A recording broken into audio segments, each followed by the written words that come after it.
다시 한번 오늘 예배에 참석하신 모든 분들을 부활하신 예수 그리스도의 이름으로 환영합니다. 피에르 신부님이 쓰신 단순한 기쁨이라는 책에 이러한 이야기가 있습니다. 엄마가 어린 딸에게 믿음에 대하여 설명하는 중 어린 딸이 이러한 말을 하였습니다.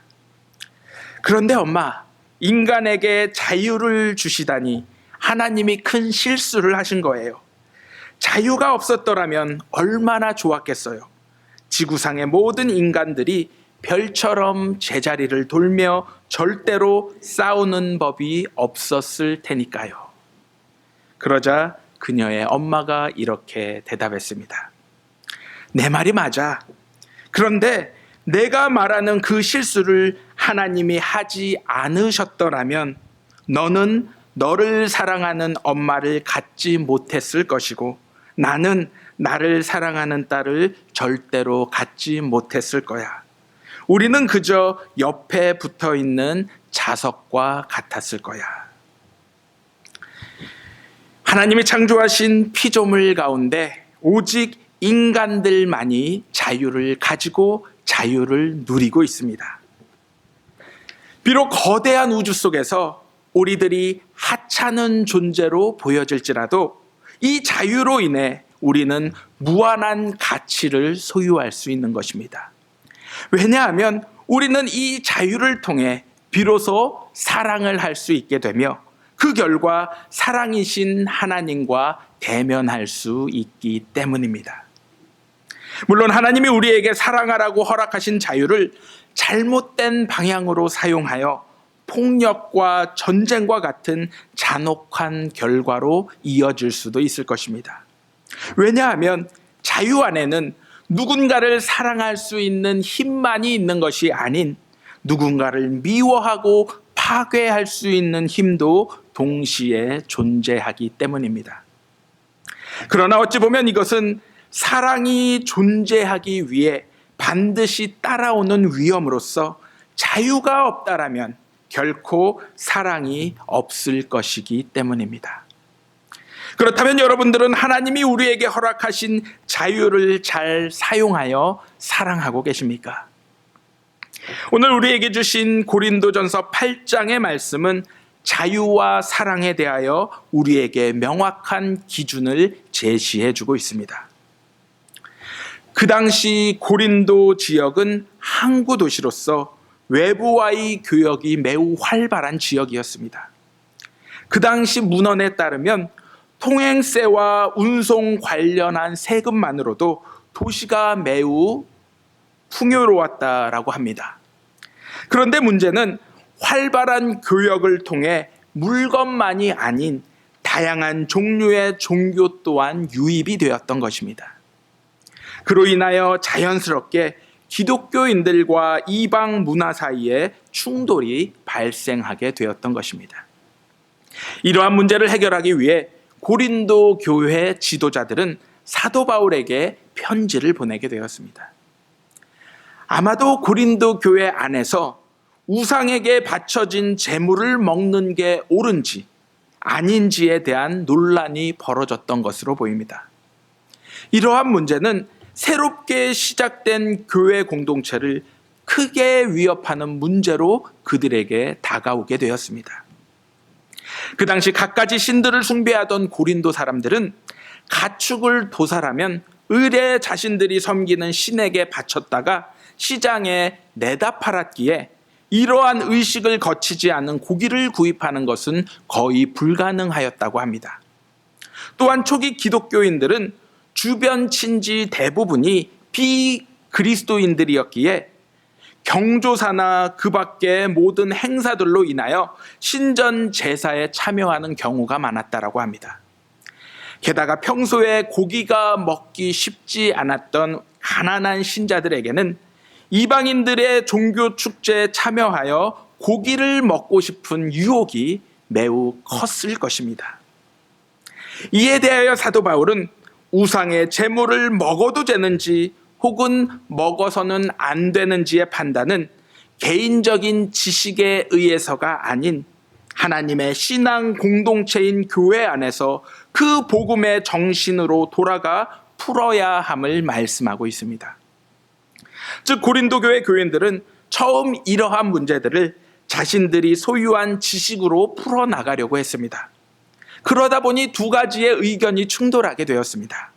하나의 의견은 우상은 본질적으로 헛것이니 그 우상에게 드려진 제물 또한 큰 의미가 없는 것으로서 그러니 우리는 이 음식을 자유롭게 먹어도 된다라는 의견이었습니다.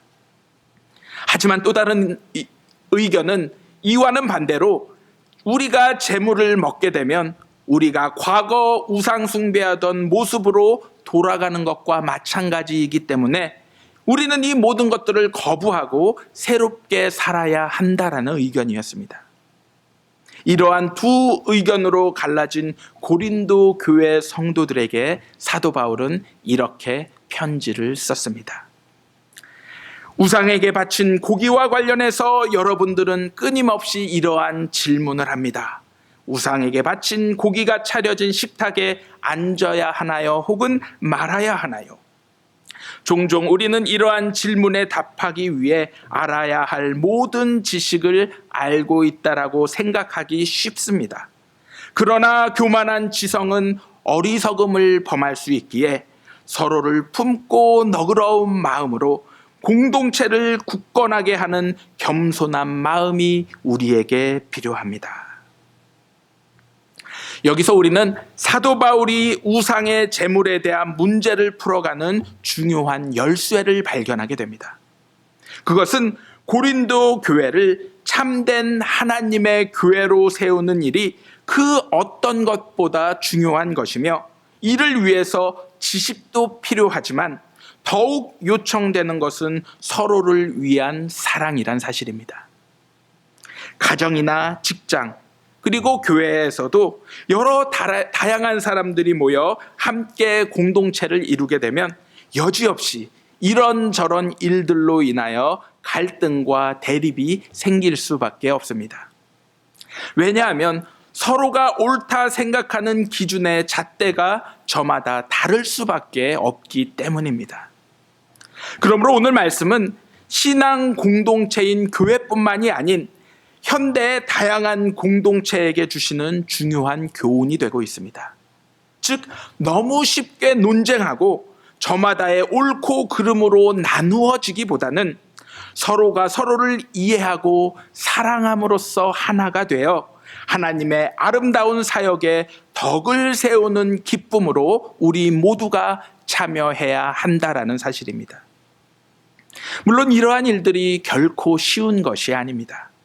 하지만 하나님이 예수 그리스도를 통해 우리에게 주신 자유를 자신의 믿음이나 능력을 과시하는 데 사용하지 않고 오히려 자신의 권리를 적극적으로 포기하고 내려놓고 연약한 자들을 보듬고 이들 모두를 사랑으로 섬김으로써 하나님의 공동체를 튼튼히 세우는 일에 사용하게 된다면 분명 가능할 줄로 믿습니다.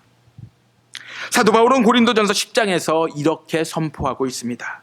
그런즉 너희가 먹든지 마시든지 무엇을 하든지 다 하나님의 영광을 위해서 하라. 유대인에게나 헬라인에게나 하나님의 교회에게나 거치는 자가 되지 말고 나와 같이 모든 일에 모든 사람을 기쁘게 하여 자신의 유익을 구하지 아니하고 많은 사람의 유익을 구하여 그들로 구원을 받게 하라. 우리도 무엇을 하든지 우리 스스로의 영광이 아닌 오직 하나님의 영광을 위해 많은 사람들의 유익을 구하며 그들 모두가 구원을 받도록 나의 자유와 기쁨을 포기하기를 주님의 이름으로 기도합니다. 그리하여 이 땅에 예수 그리스도의 아름다운 덕만이 온전히 세워지도록 헌신하는 삶을 살아가는 저와 여러분들이 되시기를 다시 한번 예수 그리스도의 이름으로 간절히 기도합니다. 다음으로 사도 바울은 한 가지 예를 들면서 그리스도인들의 자유보다 사랑이 늘 우선해야 함을 설명하고 있습니다.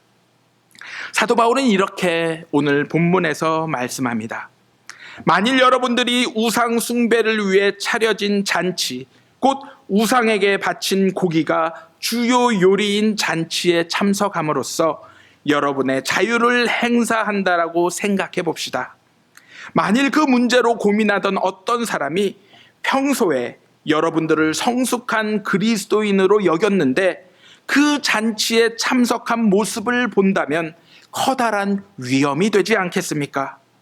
그는 대단히 혼란스러워 할 것이고 어쩌면 그는 자기 양심이 하는 말이 틀렸다라고 생각하며 불안해할지도 모릅니다. 예수 그리스도께서는 당신뿐만이 아닌 그 사람을 위해서도 자신의 목숨을 내어주신 분이십니다. 그렇다면 여러분들은 적어도 그 사람을 위해 그런 잔치에 가지 말아야 하지 않겠습니까? 여러분이 말하는 것처럼 잔치에 가고 안 가고는 중요한 문제가 아닙니다. 오히려 여러분들이 잔치에 간 것이 여러분들의 동료에게 심각한 상처를 주고 그를 영원히 망하게 한다면 그것이야말로 큰 문제가 되는 것입니다. 여러분들의 동료에게 상처를 주는 것은 그리스도께 상처를 주는 것임을 기억하시기 바랍니다. 여기저기서 꺼리낌 없이 행해지는 식사에 참여하는 자유는 이 약한 사람들을 희생시켜도 될 만큼 가치 있는 것이 아닙니다. 차라리 우상 숭배로 더러워진 음식을 먹으러 가는 것이 여러분의 형제 자매 가운데 한 사람이라도 걸려 넘어지게 할 우려가 있다면 절대로 그 자리에 가지 마십시오. 사도 바울은 오늘 말씀에서 우상에게 바쳐진 재물을 먹느니 혹은 먹지 않느냐의 자유를 넘어서서 예수 그리스도의 몸된 교회 공동체를 소중히 여기라는 사랑의 권면을 하고 있습니다. 즉 내가 가진 자유를 행사하기 전에 서로를 주의 깊게 살피면서 나의 말과 행동으로 인해 다른 형제 자매의 마음이나 믿음에 불편함을 끼쳐 낙심하게 만드는 것이 아닌지 사랑의 마음으로 생각하며 늘 판단해야 한다라는 것입니다. 서로의 연약함을 살피고 주님의 용서와 화해를 통해 하나가 되고 서로 사랑하고 서로 참아주며 서로 감내하면서 그리스도 안에서 하나가 되어 그리스도가 이루신 모습을 세상 속에서 올바로 세워나가는 것이 진정한 그리스도의 교회임을 말씀해 주고 계신 것입니다. 다시 말해 우리는 내 신앙의 정당성을 주장할 수 있는 자유가 있으나 그것이 다른 사람의 신앙과 삶의 자유를 침해한다라면 기꺼이 내 자유를 포기하고 내려놓을 수 있어야 한다라는 것입니다. 사도 바울은 이러한 맥락에서 능히 우상에게 바쳐진 고기도 먹을 권리와 자유가 있으나 한 사람이라도 실족하게 된다라면 그 어떤 고기도 입에 대지 않겠다라는 결론을 내리게 된 것입니다. 우리의 신앙은 결코 주관적인 거나 개인적인 것이 아닙니다. 오히려 철저하게 객관적이고 공동체적이어야 함을 사도 바울은 말씀하고 있습니다. 하나님을 사랑하고 내 이웃을 내 몸과 같이 사랑하라는 말씀은 우리의 삶이 이웃으로 확장되고 하나님께로 뻗어나감으로써 분열과 다툼이 없이 온전히 하나가 되어야 함을 선포하고 있는 것입니다. 나를 위한 자유의 행사는 나를 교만하게 하고 나를 높은 곳으로 인도하지만 타인을 위한 배려와 사랑은 모든 차이와 다양한 생각들을 하나로 품어내게 되는 덕을 세우게 됩니다. 주님의 사랑으로 세워진 교회는 뜨거운 인간애로 뭉친 공동체가 아닌 예수 그리스도의 사랑과 말씀으로 비로소 참 공동체가 되고 하늘 아버지의 참된 뜻을 이루어가는 삶 속에서 새로운 형제 자매로 탄생하게 됨을 기억하시기 바랍니다. 신앙은 아는 것이 아니라 사는 것이기에 주님에게서 배운 겸손과 온유로 서로를 헤아리며 모든 것이 가하나 모든 것이 유익한 것은 아니요 모든 것이 가하나 모든 것이 덕을 세우는 것이 아님을 깨달아 알므로써 예수 그리스도께서 우리 모두에게 허락하신 자유를 통해 하나님의 사랑을 우리 공동체 안에 더욱 굳건히 세워 나가는 저와 여러분들이 되시기를 예수 그리스도의 이름으로 간절히 기도합니다.